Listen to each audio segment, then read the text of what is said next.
No,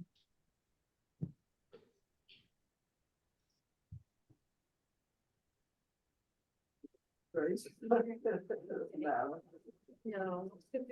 big people. So when you recorded, am I in it? No. Good. I just wanted to say. You probably, okay, let's stand right here. So, this is Nicole Cormier, and she's an herbalist and nutritionist and a registered dietitian. And she's here today to speak with us about gut health. And if anyone is interested, this is happening at the Provincetown Public Library. You're already aware of that. But we also have a gardening program coming up on March 19th at 4:30 about naturalizing your garden. And so I wanted to make sure that if you're interested in that, you know to go to our website if you want to sign up for the virtual, or you can come in person. And then I wanted to let you know that Nicole's recording of this program will be up on our YouTube channel. So if you miss anything, we will make sure that you get that information. You can get the link, we'll email that to you, and any links or paperwork or presentations that she is including. If you could all mute yourselves on the Zoom, that would be fantastic. And if you have a question, you can unmute yourself. You can raise your hand and I'll know that you have a question, or you could put it in the text chat box, okay? Usually questions are great if you do that after her presentation, unless it's urgent. Thank you so much. Let's welcome Nicole. I'm very excited to be here talking about something that is at all of our cores and an anchor in all of our nutrition practices. And so we are very complex beings, and there's a lot to explore, especially through the gut microbiome. And hopefully I will guide everybody to feel a little bit more comfortable today, exploring the gut microbiome and finding ways to build up your gut microbiome. I've been working with people's digestive tracts for 20 years now through my private practice, doing nutrition therapy with individuals, but also a lot of other digestive related programs, and exploring also some pretty powerful plants that could be helpful with supporting our tissues and our GI tracts, etc. So there's a lot to explore here. We're gonna just dive in and see where the conversation leads us. If we can go to the next slide. So this is something that I have developed over time in my practice, with expanding a little bit and coming up with the best way I could to describe intuitive, like what is the intuitive process that is an opportunity that we work on with ourselves within our own body, because we all have different nutrition practices. So if we, look around the room or, think about others in our lives, we want to claim our own system, our own body, our own nutrition practice as ours. And it's really important to recognize that our digestive system is going to be different. It's not going to be the same as anybody else. It's exactly the same as anybody else. Was there a question? No. Okay. So practicing intuitive nutrition is the process of learning to listen to your body by cultivating awareness of its needs, creating a sustainable relationship with food, and making mindful choices that support your optimal health. That in itself is a very complicated process because it requires gathering a lot of information. It requires pausing and tuning into ourselves, our sensations, and it's not linear. So with our globalized healthcare is linear, and we treat the disease. If we think of it as a non-linear, that's where we can really help our body heal. We can optimize health. So we want to think in a non-linear way of all of the different components that are affecting our health. And those components also affect our digestive system. So we know a lot more than we used to. But it's a new field of research that's becoming more and more robust, pretty much every year now. And so we go to the next slide.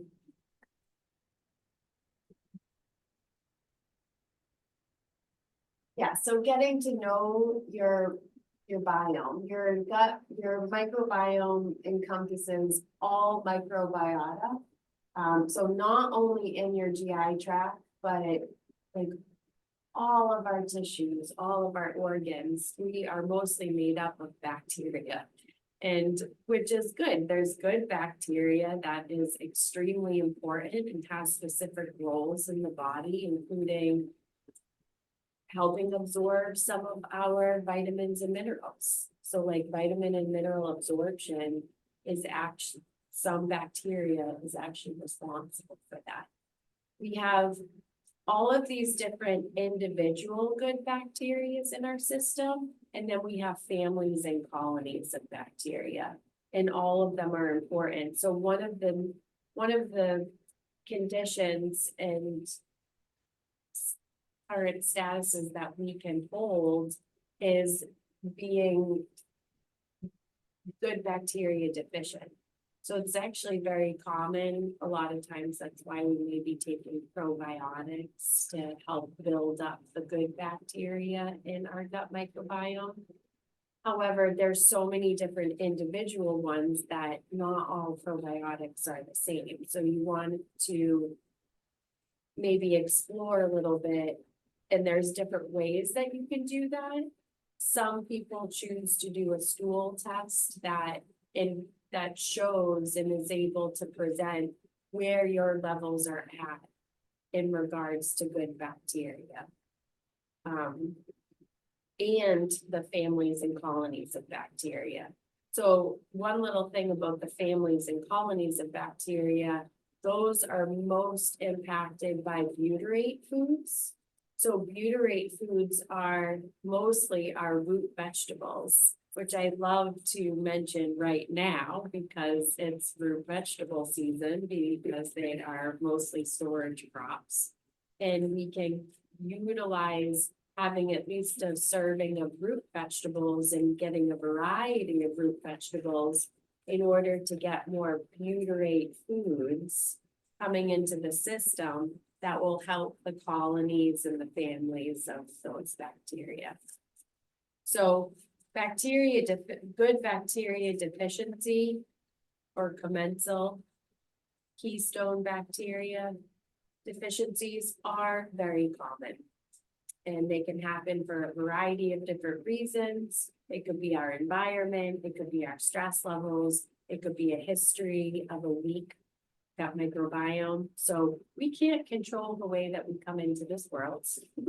And that actually is a big point of our gut health, is what is our gut microbiome like as we enter the world. And so some of us come in with more resilient gut microbiomes than others. And so just having some compassion and kindness for yourself during that moment, because it's out of our control. Another thing that's out of our control sometimes is stress. You know, how does our programming and our environment, we are a product of our environments. And so if we grew up in stressful environments, then that's going to also have a huge impact on your digestive health. Now, you may have worked through some of those things, but it still impacted your gut microbiome. And so you may need to add in more things to repair and build up the gut microbiome to be more resilient. So those are just like a couple of things. Another thing that can happen is we can have a bacteria overgrowth with opportunistic bacteria, like the bad bacteria. So we could have a deficiency in good bacteria, but we could have an overgrowth of bad bacteria, and that's referred to as dysbiosis. When there's more bad bacteria than there is good bacteria. And one way that I like to think about this, and this could be a good reflection for you, is the use of antibiotics. When we take antibiotics, it often wipes out the majority of bacteria, or it could potentially wipe out good and bad bacteria. Think of an open parking lot inside of your system. In your gut microbiome, there's this parking lot, and if you took an antibiotic that wiped out the majority of the bacteria, the bad bacteria is really great at finding those parking spots and claiming them first. So that's tricky, and something to think about is if you are taking antibiotics or you reflect that you have taken them in the past, you're more at risk for having dysbiosis because the bad bacteria is great for taking the parking spots over the good bacteria. So a situation like that, when there's a ratio of more bad bacteria than good bacteria, when there's an imbalance, that's referred to as irritable bowel syndrome, which is extremely common, and it's an imbalance of bacteria in the gut microbiome, which leads to a lot of really discomfort, not so pleasant symptoms for us. I have lots of experience growing up with IBS, which was one of the reasons that led me to become a registered dietitian. And it wasn't until then that I was able to really line up some building blocks for myself to explore, well, how do I change these symptoms that are happening? Because, you know, who wants to go on a date in high school, to a concert, and be in the bathroom the time? It was not, it was really, it added a lot of stress. So everyone, again, has their own journey with this, but we all have different content, but we can relate to each other with the feelings and the emotions and the experiences that come with it. And because it is so common and it is something we all have in common, is having a gut microbiome. It's just different for each person. We can support each other in a lot of interesting ways. Yes, you can. Yeah. Is there a particular reason why the root vegetables support Because the root vegetables contain butyrate. And butyrate is great food that feeds the good bacteria. is butyrate like a starch or something? It's a Basically, component, yeah, like it's it's a sort of like a component of sugar. their root vegetable, yeah. Okay, and that's because of the way they grow and stored. Like it happens in roots, but not other things. It does happen in some other foods too, but root vegetables, they're most prevalent Okay. in. So that's So there's like a few that's a sure other, thing as Yeah. opposed to like. Yep. The wild. It's- exactly, and Okay. sometimes when someone is really deficient in the butyrate producing bacteria, I will choose to put them on a butyrate Like a supplement. supplement. Yeah, I just just never, to I've get never the, heard of a butyrate. So that's yeah, a new it's word. not It's a new something word. that we commonly talk about, Okay. but But I it imagine is it would be like parsnips, really important. All that. Parsnips, celery root, all that. beets, carrots, turnips, yep. Right. Yes. Can you spell that? Is that B-U-T? It's butyrate is B-U-Y. No, B-U-T-Y-R-A-T-E.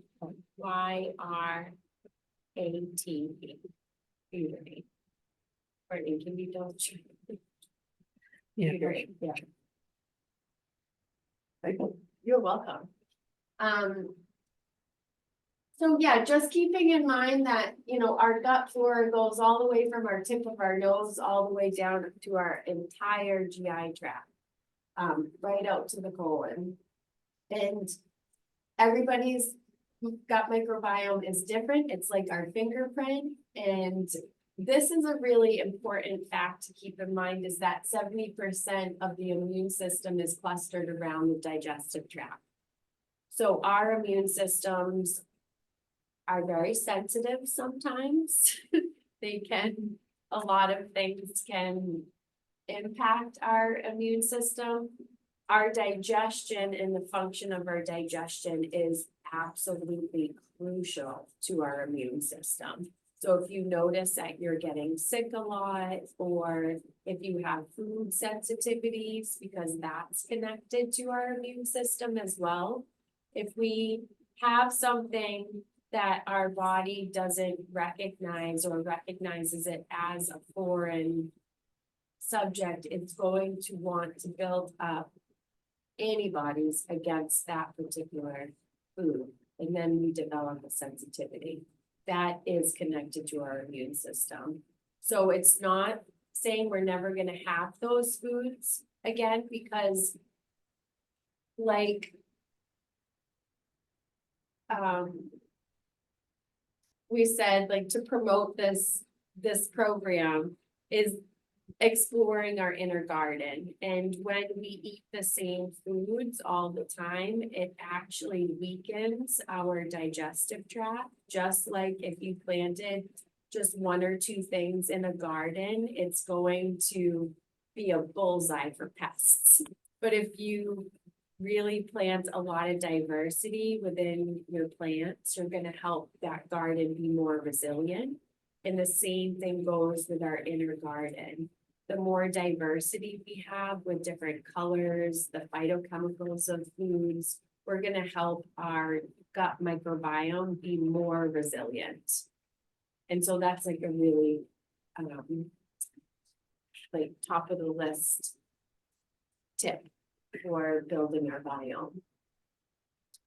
And a healthy gut flora also helps regulate our immune response, which is great. So if our immune response is sharp, we're gonna be able to fight off more free radicals that are going around our system. And that's obviously important for warding off any chronic illnesses or viruses, etc.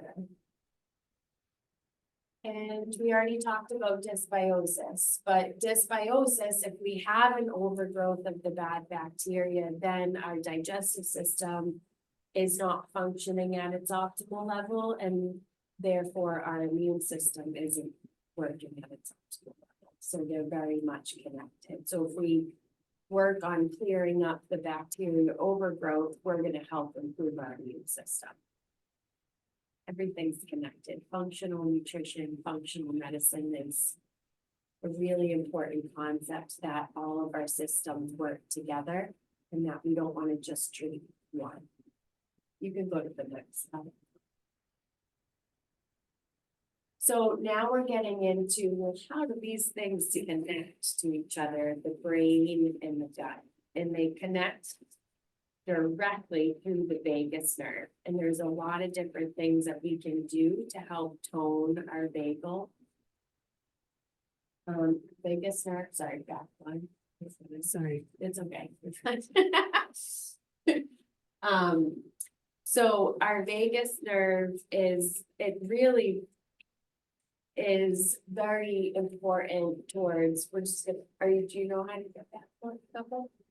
We're back 2 slides. There you go. No, keep going back. Yep. Sorry, we're right here.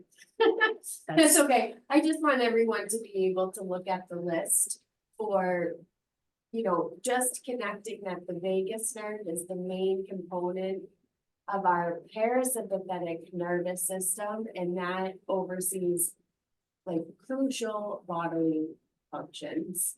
It includes like our mood, combining with our mood, immune response, digestion, and heart rate. So this is a really important part of our digestive system, because being in a parasympathetic nervous state is another way of saying rest and digest.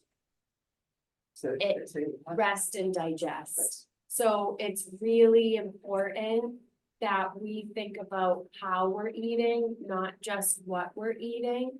If our body is in rest and digest, meaning we've activated the vagus nerve and activated the parasympathetic nervous system.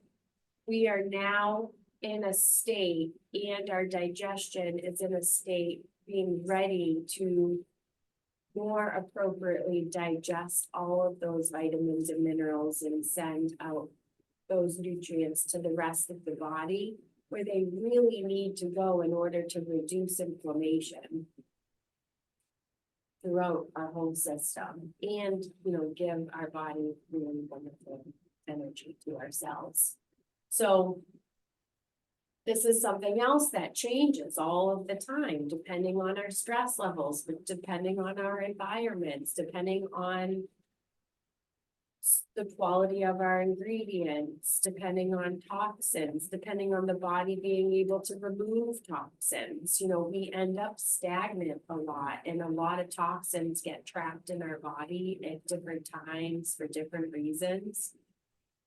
And that's going to affect how our body functions, how our vagus nerve functions. So in order to tone up our vagus nerve, we can do actually a lot of very simple things like singing or chanting or humming. Even when you're brushing your teeth, some practitioners actually recommend we stimulate our gag reflex with our toothbrush, because it's a really easy way to just tone up our vagus nerve. But other ways like cold exposure, I know a lot of people are still doing their dips. And again, that's a really great way to build your vagal tone. You don't have to do cold exposure in the ocean or a body of water, but you can also just do it in your shower at the end to make the water to cold.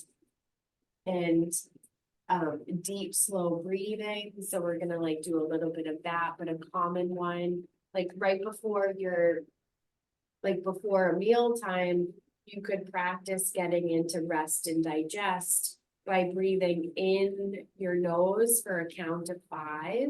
So it would be hold for a count of 5. And then exhale for a count of 5. Either through your nose or through your mouth if you feel like you need to sigh, that's fine, or release something. But that's a really great way to build your vagal tone and get into a rest and digest state versus a sympathetic state would be when we're activated and more of a fight or flight. So that could happen if we're thinking about something that happened in the past or thinking about the to-do list that we have in the future. So oftentimes I will check in with my clients to see where their thoughts are. And this is something that also another dietitian that I buddy up with a lot, Stacy Richmond on the other end of town. She taught me this originally. Is just to check in with your thoughts to say, where are my thoughts? Are my thoughts in the past right now, or are they leaning towards the future? And slowly bringing the attention back to that present moment of what's going on right now. And whenever we bring ourselves to the present moment, we're actually connecting to our vagus nerve. Yeah, that's a reason that, it just occurred to me, I've never done this, but when people say grace before eating. I think that's Do you think a that's really beautiful connection, right? and it could come in different ways. So saying grace before a meal is a really great way to bring yourself to the present moment, maybe let go of other things that were crowding our thoughts, connecting with other people. So the social part of it, the meditation part of it, of just even bringing yourself to the present is a really beautiful way. You could also add a layer of appreciation or mindfulness boost by thinking about all the energy that went into that meal or food or ingredients and how it got to our plates. Right, it doesn't have to be religious. It doesn't, yeah, it could be of all Kind of food kinds. pantry or wherever you're getting your The food. fruit, anywhere, yeah. Where did that food, what, all the energy that went into that food, the sun, the rain, the farmer, the soil, the microbes, Right, like the vitamins and minerals, like traveling from the soil, absorbed through the roots, traveling through the stem out to the produce that we actually get to harvest. And as soon as that produce is harvested, that's when the nutritional highway flows in. So it's again like that mindfulness, and if when we are getting foods locally, if we're able to, if we have access to them, it is potentially going to have more of the vitamins and minerals because it's traveling less of a distance and it's most likely being harvested closer to the time of consumption, which means that it potentially has more vitamins and minerals in that composition. And today we're lucky there's like biometers that soil testers have out there in the world. I do own one for fun and I'll be using it at the farmers markets this year. But to test the nutrients in our produce from either the grocery store or farm, etc. All produce is beneficial, so we get to use it in different ways. But some other things like probiotics have been shown to help, again, strengthen our vagus nerve. Omega-3s, so like a fish oil that has DHA and EPA in it. Massaging, there's a lot of like lymphatic massage that can really help with toning our vagus nerve. So like our lymphatics like start up here, they go down our throat. So even doing some facial massaging and throat massaging is a really great way. You can also add in belly massaging, and that can also help connect you to your digestion and your vagus nerve. And any type of movement and laughing, which is good fun. So those are some things that you can do, and those are lifestyle things. So we can't control. We can recognize where we are right now with our vagus tone, and then we can implement some ways to strengthen it. Great question. what's the role of asking the question correctly, Okay. but post and prebiotics, taking those at the same time. Or having a They're biotic different, yeah, so that you take, and sometimes they say there's postbiotics in it. I mean, prebiotics are more fiber. Yeah. So fiber is going to feed the good bacteria in your digestive tract. So fruits and vegetables and whole grains are gonna have those prebiotic foods. And then probiotics are more coming from fermented foods. And that's going to, again, help. If they're working differently, but they're both helping build up the good bacteria. Postbiotics, or is it Probiotics. post, though, is it postbiotic, POST? No, I'm not gonna, no, no, okay, so fermented foods, like sauerkrauts, yep, that you get, you buy with time it's slide or whatever the term is, if you cook it, are you killing it? yes, you're not gonna get as many probiotics. And And the trouble with fermented foods, is one time I had food sensitivities, and they sort of said, don't eat fermented foods. it really depends. That's why we're so different, and depending on who you're even working with a practitioner is going to have different opinions and practices. So I'm not able to answer that because I don't know your full story, et cetera. But Well, just a fermented- generic, how do you get more I mean, I'm gonna be deciding what I eat, but how to get more fermented foods. I'm gonna cover that in Okay. future Thank you. slides, yeah. So if we can go on to the next slide.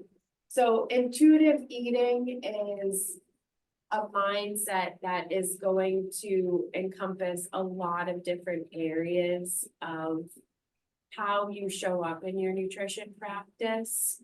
And we want to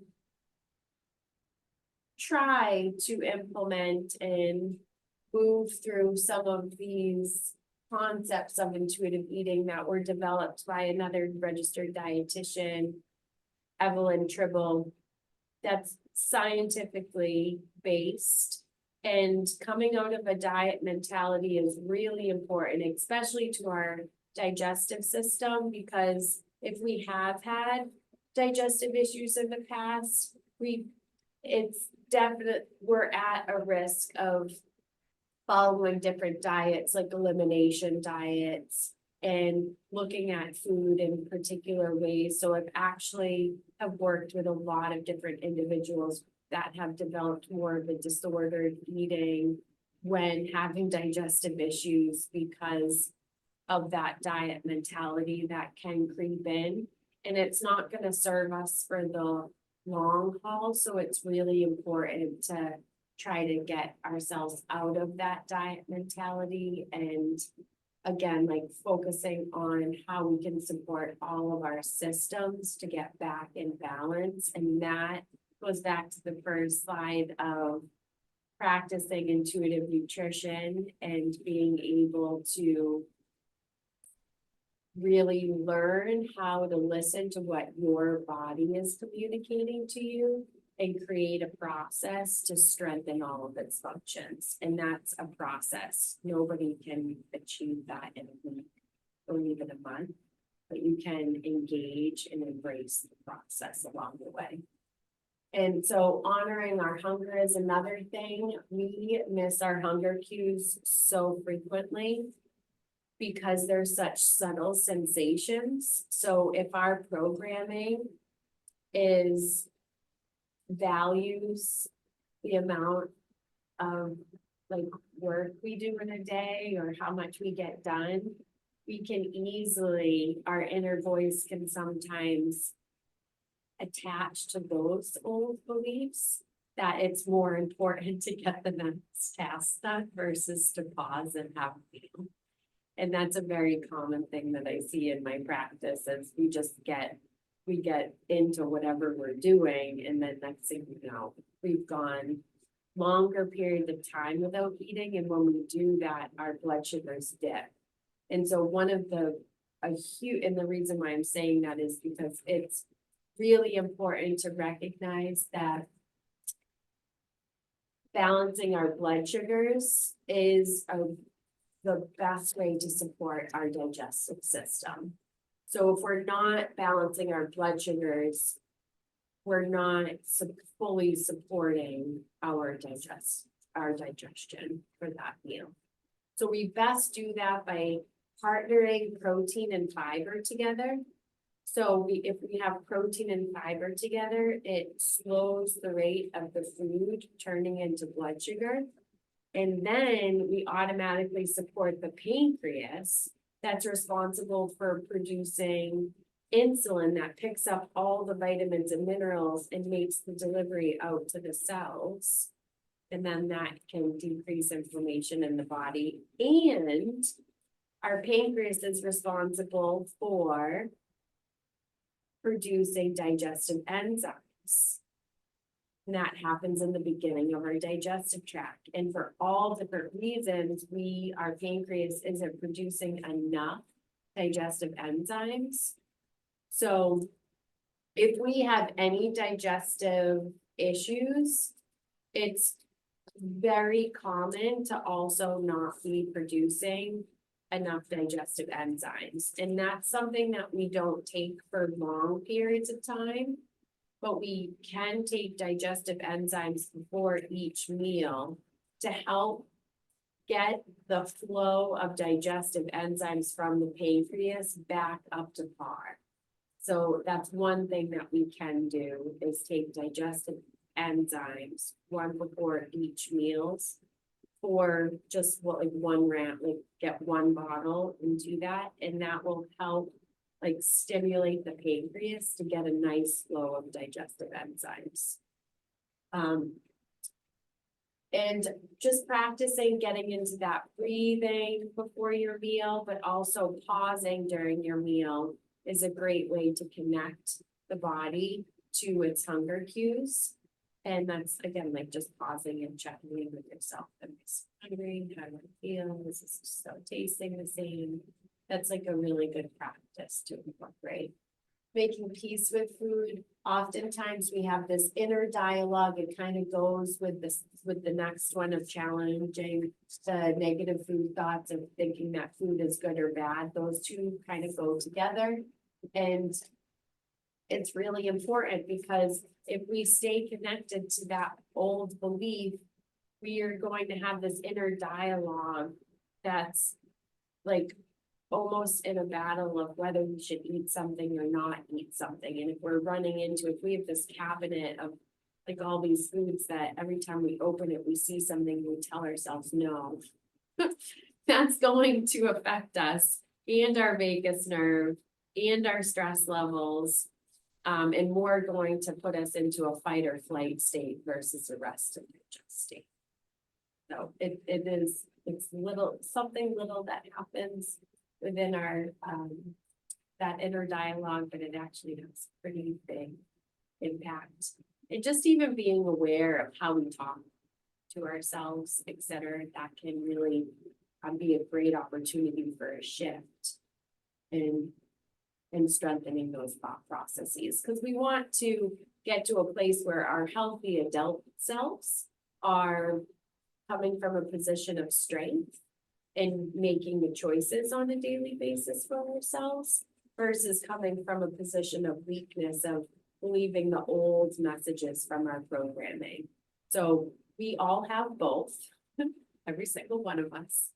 And once we really get into being able to identify, like even who's eating right now, like am I eating or is my old programming eating? It can really play a big difference. And then respecting our fullness. So again, like that pause can be really helpful. We don't have to waste food or throw it out. We can always put it back in the refrigerator and make it into a different meal in the future. We can go to the next slide. And then just a few others is like discovering that satisfaction factor. So think about your environments and how you might be able to shift them. Honor your feelings without using food. This is a big one and a lifelong journey for all of us. And so just recognizing, you know, what are your coping mechanisms? And we all have them. We have healthy coping mechanisms and unhealthy coping mechanisms. And when we're feeling certain sensations and emotions and we have that attachment to use food when that feeling or sensation comes up, we're not only eating that food, but we're also like suppressing that feeling and emotion a little bit deeper into the body. And so our body does a great job of holding on to those things and definitely impacts our body's functions. So the process of giving yourself new experiences with new coping mechanisms when those sensations come up is a really big process and a big deal. Respecting your body, so like quieting that critical voice is really important. Something with like feeling the exercise, like when you move your body, what does it feel like versus maybe, you know, a program that you have to do so much exercise a day to be physically fit. Those are two different ways to think about movement and exercise, and then just really honoring our health, like making those food choices, but for our health, but also really enjoy, how do we enjoy our food, enjoy what we're doing as well, because that goes back to the fitness. We can go to the next slide. This is a great illustration that I had a friend, create for me to just show, like I said before, where the nutrients are coming from. So they're the soil, the roots, the stem, out to what the produce is that we harvest. So just a visual for that. Thinking of things that are in season. So again, we're gonna get more vitamins and minerals with the foods that we choose to have that are in season. And the variety is important. One other thing I'll mention here, is we're coming into spring and there's quite a long list of greens. So dark leafy greens are often known as our bitter foods. And whenever we have bitters, they're going to help support our digestion. So by even just adding a handful of dark leafy greens to any of our meals, it's going to add a bitter layer, which is going to help support our digestion. There's also things like digestive bitters that you can incorporate, and they might come in like a tincture form and incorporate other plants and herbs that are bitter and that are going to help support our digestive tract. So that might be like yellow dock root, dandelion, leaf and root, things like burdock root, ginger root.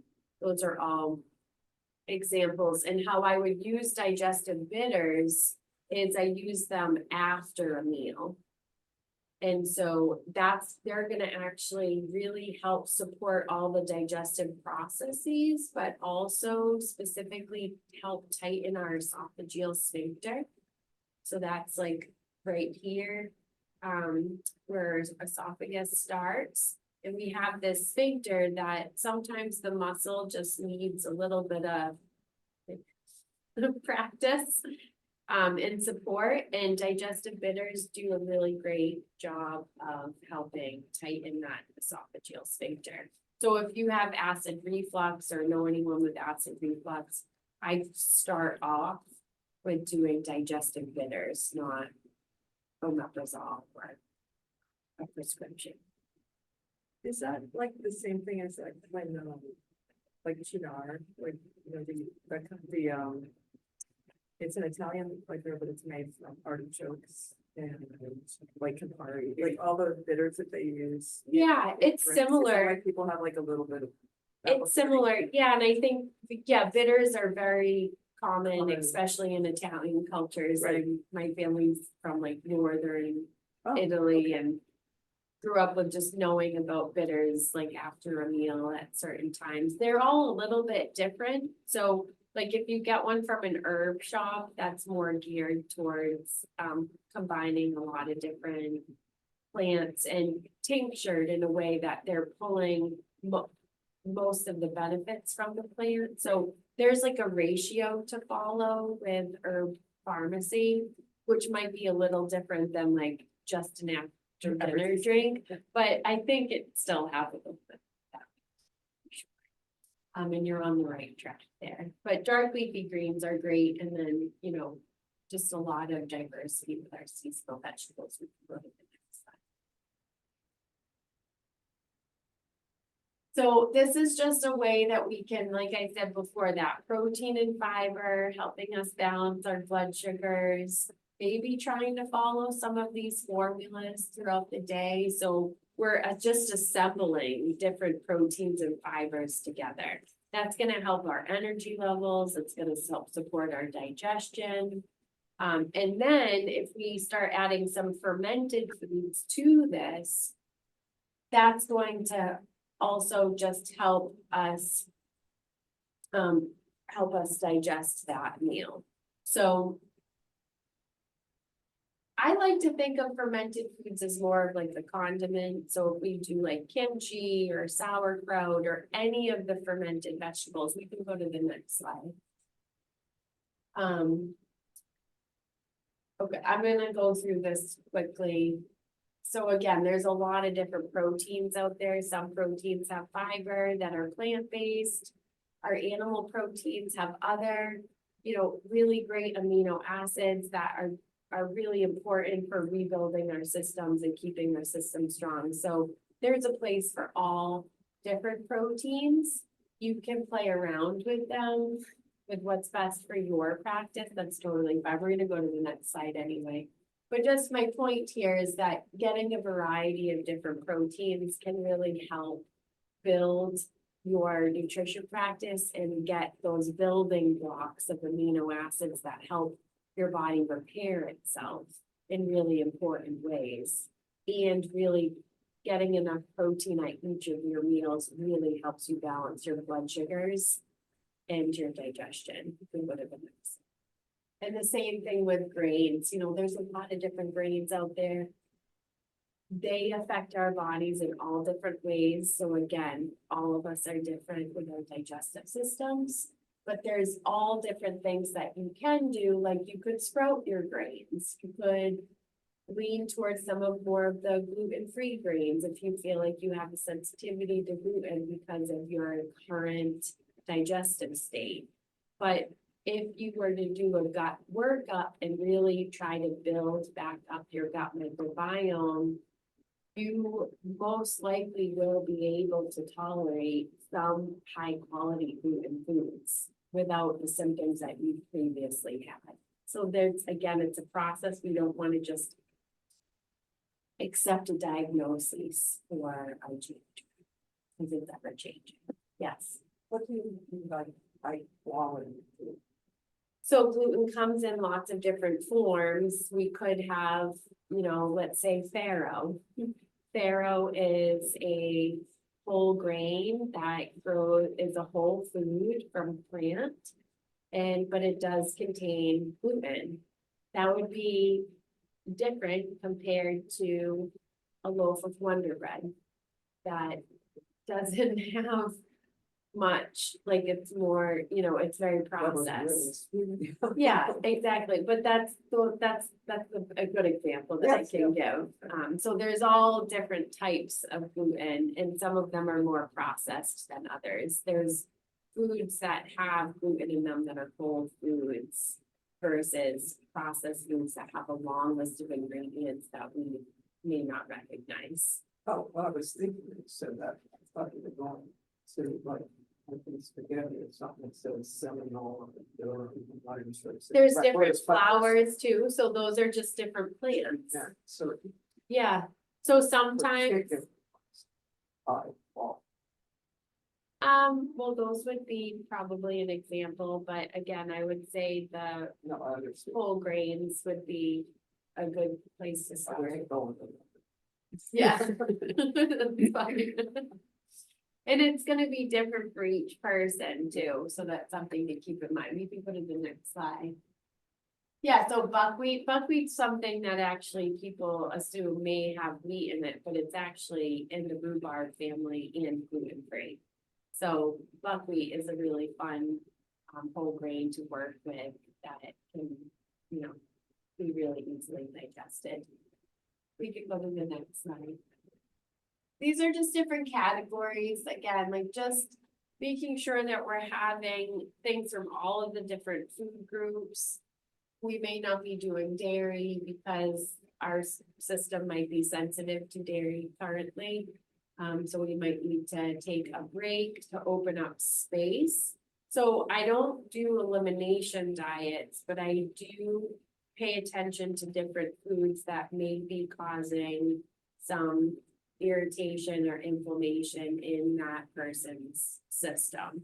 And so we would want to listen to what the body's communicating, take a break, open up some space for the body to be doing its healing. But if we know that our body's having a reaction to a food and we're continuing to eat it, it's not going to be able to open up as much space as if we took a break from it. We can go to the next slide. This is just a great shopping list that puts things into categories for us. We can go to the next slide. This is a chart, and everyone, if you provide your email, you can get all of these slides. So Courtney will send this along. This is a great one that I love to use with my clients because we're just saying, okay, try to choose one thing from each of the columns and assemble it together so that we're having enough protein and fiber to balance our blood sugars. We're having diversity. We're hopefully adding different colors. But it's a nice little tool because our nutrition practices sometimes get tricky and we get overwhelmed, and meal planning is it's a lot of energy. So to simplify things as most as possible, I think that's a real beautiful way to expand your nutrition practice. We can go to the next. This is like how you would put together one of those bowls. Yeah, Sorry. it's okay. Sometimes in my journey of a lot of things you just said, Yeah. I found that, I couldn't eat all those, that variety. It was easier, my digestion to just eat. For Yeah. that particular time. Yeah, Yeah. so sometimes during your journey, during your process, it's an art. And if you notice that your body is having symptoms with having too many things, you might choose to simplify the foods that you're eating for a short period of time, but you don't want that to continue because you're gonna end up with a weaker digestive system. You also don't know why your body's having those reactions. It's not about the food, it's about your current status, like your current function of your digestive system. So if you improve your function of your gut and find the root causes. So the food is not a root cause. It's not a root cause. We are often led to pay more attention to the foods versus the functions. But we want to shift over and find what are the 2 to 3 root causes that are causing my digestive function to be weak or decreased. And if we work on the function of our digestive system, then we're gonna be able to digest more food. Does that make sense? Yeah. Okay. Good.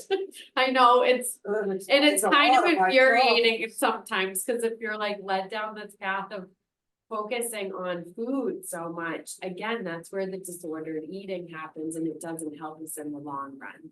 Does that apply to people who have like celiac, or is that like an? Celiac is different because for some reason it's in their DNA. So that's, And for some reason, we can have the celiac gene and it not be turned on, but something happens to us. And the gene turns on and now our celiac gene is, have you ever seen it go off again? no. But it doesn't mean that it Yeah, it's hasn't not me. happened, yeah. But I do know people who have that, and they love food and it's really, but Yeah, I know, it's, but again, like, it's a process and we can always adapt where Yeah. there's.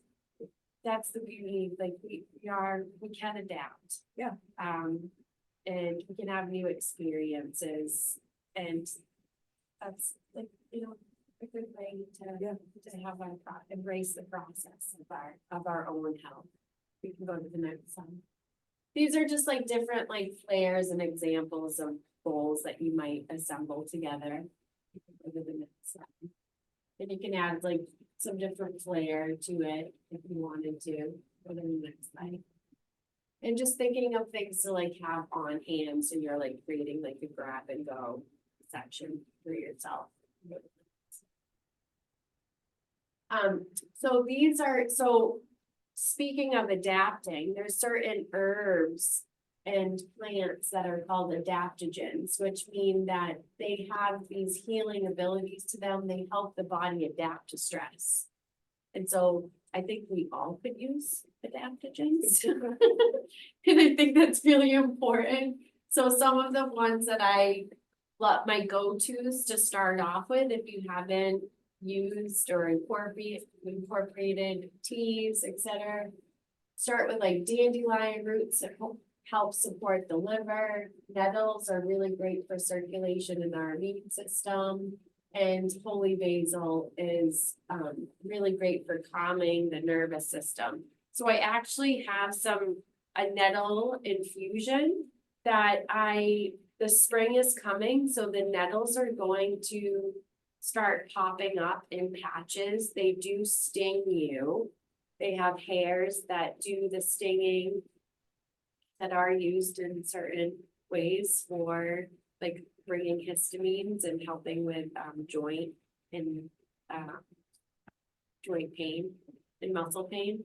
But you can also make an infusion. So this is the hot infusion tea that's made with nettle, and so just pour a little bit in here for you to try. You can have your own little experience with it. But the great thing about nettles is that it's extremely nutritive, so it loves to flood the body and the cells with nutrients. Especially, would you like to try some? You can pass. Care to do that right now. You want us to just hold it and smell it? Yeah, let's have an experience. I've been stung by that. Yeah. You can't get stung once heat is applied to it, the stinging goes away. It's sort of like spinach water. It tastes like spinach water. Yeah, that's a good point because it has a lot of the same nutrients as spinach does. It's very nutrient rich. Do they grow around here? Yes. Oh. And there's tons in Truro. You Oh. might find patches in a lot of different areas, and you can use it as food too. You can saute the leaves. There's a lot of dishes and recipes that you can use nettles with, and if you're going out and picking it, guess what? It's great. It's like holy basil. Is there another name when you're buying? Holy basil is Tulsi. Another name for holy basil is Tulsi, Tulsi. What is it? This is just a little something I'm passionate about, is like for all of us to reclaim our health and find the support that we need and support each other. You can go to the next one. And practicing intuitive self-care, so I can't stress enough how important it is to learn how to listen to what your body is communicating to you. It has more wisdom than any practitioner that you will ever work with. Ooh, why don't you say that? Learning to listen to your body's wisdom, Oh. it's gonna give you more information than any practitioner ever will. It's like you need your body's wisdom in order to heal. And this was just that meal meditation that I had mentioned before. This is a great snack for we want to think of balancing our blood sugars during snack time too, so having protein and fiber at snack. These are just like fun. If you go to the next, they're like energy balls that can be made with different ingredients. Say that well, I mean, go back to the other list about dairy, you. All now. Yeah, They are. yeah, in Massachusetts, you can access raw milk, but you have to buy it directly from a farm.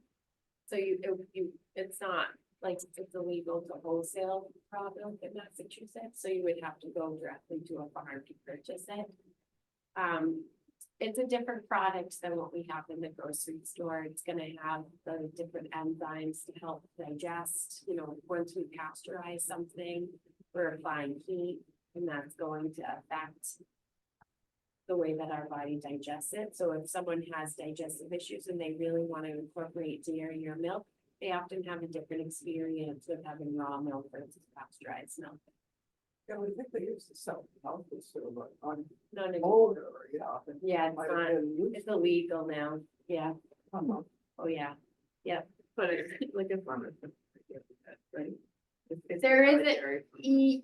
Yes, if a Farm brings it. farm brings it, but I would have to look into those regulations. Usually I will drive off Cape to specific farms to That might pick be up thinking raw milk. Of New York, yeah.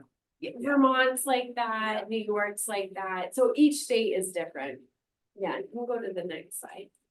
Goat milk is also another example. It's easier to digest than cow's milk, so oftentimes people have, Yeah, I do much better with those. great, that's good to know. We can go to the next slide.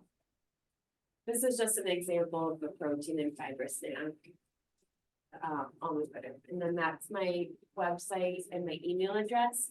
But I do want to just quickly go over, this is an actual gut focus list that I work with my clients, so I wanted you all to have this to go home with.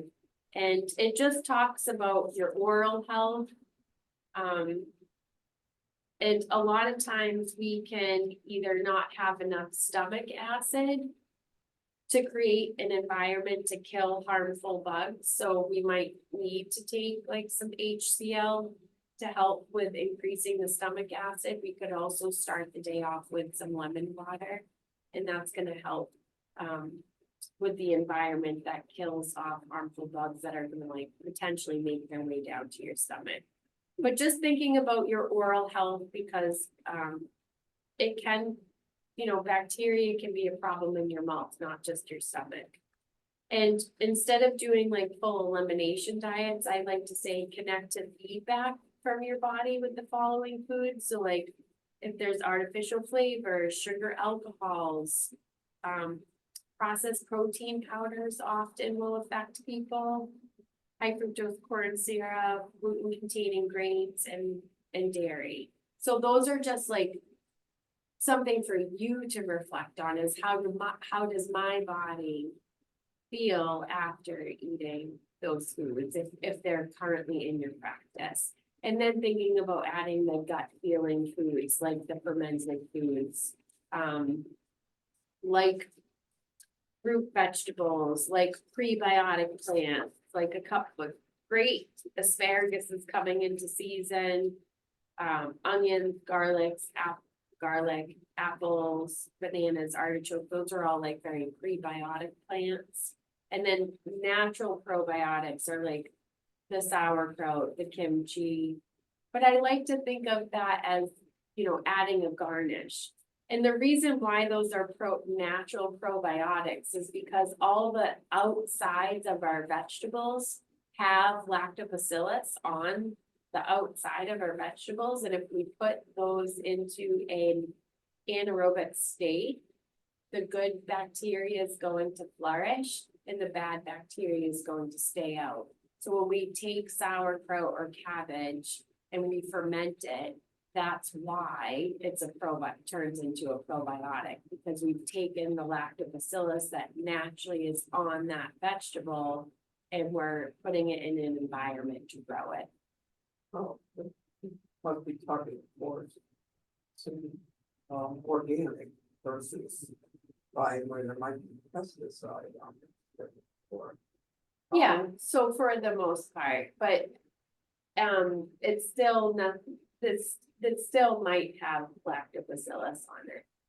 And that's, I mean, you're pretty much opening a whole other can of worms that we're gonna be here until like 8 p.m. But but it is a good thought process of how, you know, how your foods are grown. It doesn't necessarily have to be certified organic, because some farms aren't certified organic, but they have organic growing practices. So being able to talk to your farmer can be important, but also using what you have is really important too. And so we can still get some benefits, but Is yogurt left off for a reason, or is that just, no, so it's similar to kefir, Kefir, so there's gonna be some natural probiotics there. And then below is the integrate of like the breath work that we talked about. It's so important to do that breath work for our digestion. And then thinking about different ways that you can prime your digestion. So again, I think the top things are maybe thinking about priming your digestion with some like lemon water, avoiding large amounts of liquids during your mealtime, because that's going to dilute your digestive enzymes. We don't want to do that. We want your digestive enzymes to get out there so you can properly digest your food. If you don't properly digest your food, then those particle pieces are gonna end up further down in your digestive tract and be more likely to ferment, which causes unpleasant symptoms. Really chewing your food, and so that's, and then maybe taking some digestive bitters or using bitters in that meal. It's ways that you can prime your digestion. Do we have any questions? Yes. How is it that you determine what you need to work on? You said that you could send like a sample in? So the optimal stool test that I like to use in my practice is called the GI map test. And you can get that through a provider that you're working with. I use it with my clients, but if you're seeing other like functional practitioners, they can also access it. The GI map test is more of a PCR test, DNA test, takes your stool and really breaks down your intestinal health, checks for parasites, viruses, pathogens, your good bacteria, your bad bacteria, your intestinal health overall, if you're having any fat malabsorption, or where your enzyme production's at. So it's able to explore all of that, but it is typically out of pocket, but there are some other ways to access it. I would imagine. Oh, no, go ahead. I was gonna say, I would imagine that if you take that, like throughout the year, it would. It changes, yeah, and you're able to find those root causes that I was talking about, and then you have like a specific focus area to work on, whether you need to clear out some specific bugs or bring in the bugs.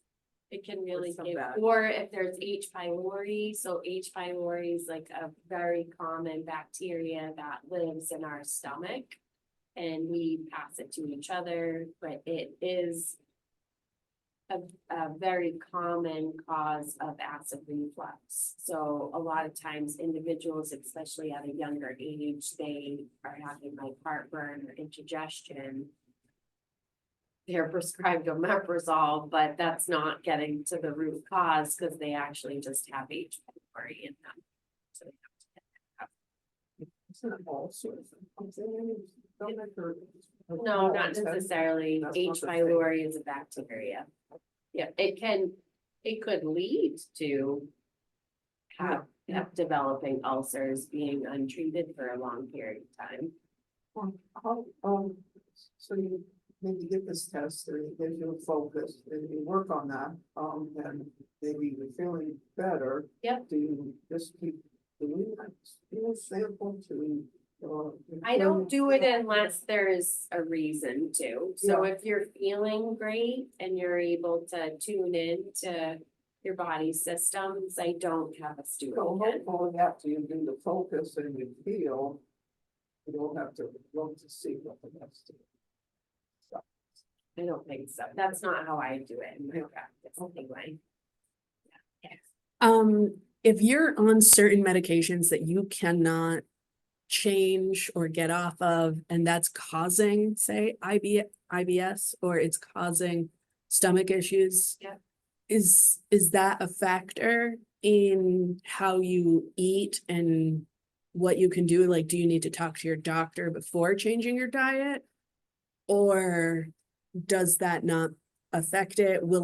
Will changing your diet help if you're on a medication that causes this anyway?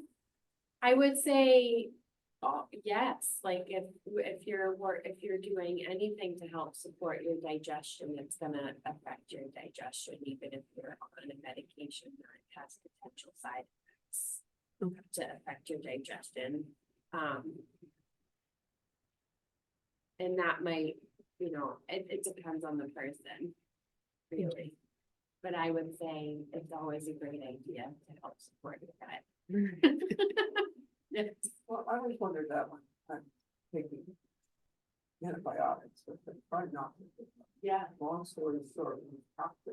Yeah. And I take probiotics. And maybe it's- Okay, I- yeah, you might wanna change up. It's always good to change up the ones that you're doing too, so you're not just inoculating the same thing over and over again. Well, are you supposed to take them during that, does that make it kill less of the bad bacteria when you're? It can, it completely depends on why you're taking it and which antibiotic you're on. Yeah. Those are big factors. But you definitely should take them after. However, you don't wanna just continuously take probiotics, it's a waste of money. You wanna take a break in between. Because what you're doing is inoculating and your body should be able to sustain that for a period of time. So you wanna take a break and then maybe do, like, I'll take probiotics like twice a year. If you're eating probiotic food, that doesn't apply, right? Like, you can. It you can- depends on the situation, Okay. so if I have like a hard time keeping my good bugs in line, Yeah, then I might still take Get a a little- probiotic I guess twice a year. what I meant is that it's okay. to keep eating foods. Yes, Yes. yes. I've got a question. I'm, well, two of them really. So I recently had colonoscopy, which I had really not a good reaction to. Okay, I think, I mean, I'm working with a healthcare provider. I think we figured out a lot of things at that time. But one of the last things he said to me was like, wow, so we didn't realize till recently what a big thing that health is. And I'm It's like, true. I still haven't realized it, I think. Yeah, no, we're just- Here, but did. we're scratching the surface for sure. But how long does it take to recover from some like blast fear gut like that? Typically, or does it depend from person to person? It does, it totally depends from person to person and your body and system and Because I what have- you're doing to Yeah, help the the support. workup of Right. it. I guess I feel like going into it, I could have been a lot clearer, but I never got influence like that. It was like, just do this, Yeah, It's, we're in that many years. yeah. And I, I had one before, I was fine. So Yeah. I thought, what, but my second question, this is very food specific. I've been using chicory root as my coffee. Yeah. Just to try to cut back on caffeine. Does it have the same kind of benefits of dandelions or not really? It's similar, yeah, chicory root definitely, I mean, it's a bitter, So it helps. yeah, I mean, I found now I really like it. Great. So that's. yeah, you might be able to layer in some of the other Yeah. herbs too. Yeah. Great. We have, I mean, do we have like a couple more minutes? Yeah. We like, I would love to end today's program with a little guided meditation if you were all up for it. Yeah. Okay. Yeah, definitely. It requires you to relax. And this is something that I wrote up to help us simply connect to our digestive system. And so I think it's a good opportunity.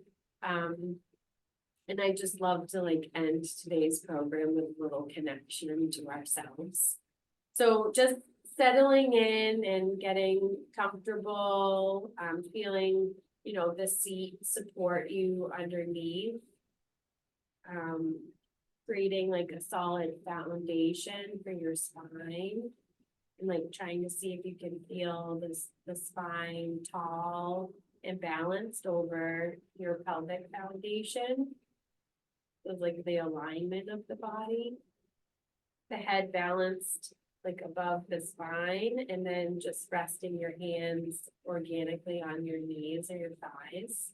Now you can start to like kind of soften the eyes, the face and the shoulders. So gently closing your eyes or gazing down at the floor. And now we're gonna place the tongue gently to the roof of the mouth, tilting the chin gently towards the chest. And as you begin to just deepen your breath. Take a moment to notice how you're feeling in this moment. and meet your body here exactly as it is. Notice your breath here, following in and out of the nostrils. Acknowledge the state of your body and your breath in this moment. Bring all of your awareness to your breath, allowing the breath to flow. When your thoughts arise, gently bring your attention back to the breath. Continue connecting to your breath at your own pace. With every inhale, the belly expands, feeling the breath rise from the pelvis all the way to the throat. And with every exhale, the breath descends from the collarbones back down to the pelvic floor. Be patient and compassionate as you begin to focus on the rhythm of your breath. Explore the sensations that arise and gently bring your attention back to the breath. Now, imagine a piece of food that just entered your mouth. Food starts to move through your GI tract when you eat, and when you swallow, your tongue pushes the food into your throat. A small flap of tissue folds over your windpipe, and the food passes into your esophagus. Once you begin swallowing, the process becomes automatic. Your brain signals the muscles of the esophagus, and they start supporting the movement of food. Food is now moving slowly through the large, hollow organs of your GI tract that contains a layer of muscle that enables their walls to move. The movement pushes food and liquid through your GI tract and mixes the contents with each organ. The muscle behind the food contracts and squeezes the food forward, while the muscle in front of the food relaxes to allow the food to move. When food reaches the end of your esophagus, a ring-like muscle relaxes and lets food pass into your stomach. After food enters your stomach, the stomach muscles mix the food and liquid with the digestive juices. The stomach slowly empties its contents into your small intestines, where the muscles of the small intestine mix the food with the digestive juices from the pancreas, liver, and intestine, and push the mixture forward for further digestion. The walls of the small intestine absorb water and the digested nutrients into your bloodstream. As the muscles continue to move everything forward, the waste products of the digestive process move into the large intestines. We've now connected the process of digestion. Now begin to shift your awareness toward your breath. Allow the systems to rest. As you inhale, give space to the systems we just explored. Allow the pelvis along the spine all the way up to the base of the throat. And with the exhale, it releases any tension and brings softness.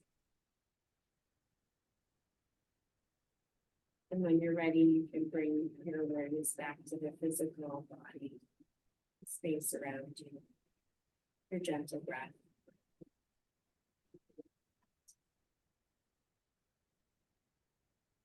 Thank you for joining.